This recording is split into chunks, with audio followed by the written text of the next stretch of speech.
can't believe that I made it, but here I am. At 88 years old, Samuel Harris is one of the youngest Holocaust survivors.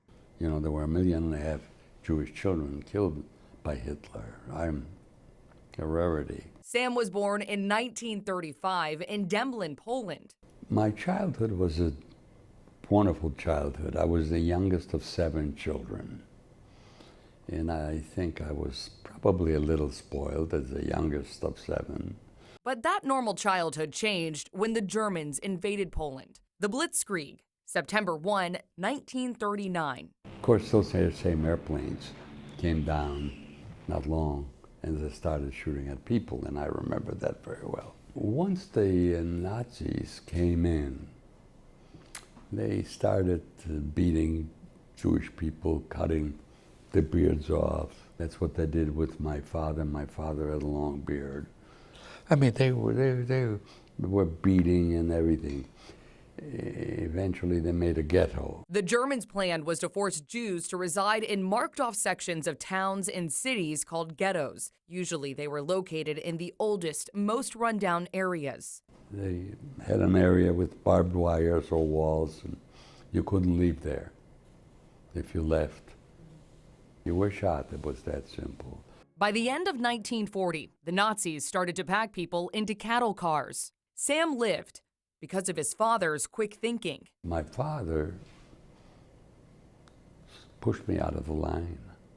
He says, "Go hide over there." Sam's older sisters, 19-year-old Rosa and 7-year-old Sarah, were already hiding there. And we heard yelling and crying and shooting. Pretty soon they all marched off in the direction of the cattle cars.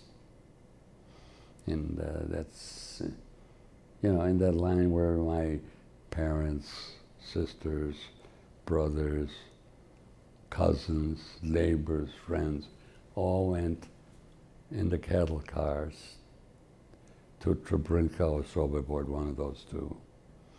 And that's the last that I saw of my family.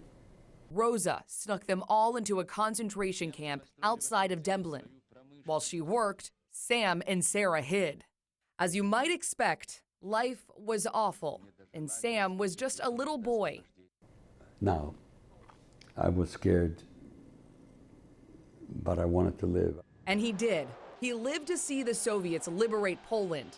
That's where I saw, for the first time, freedom. A year later, Rosa smuggled Sam and Sarah to Austria and arranged for them to get to the United States.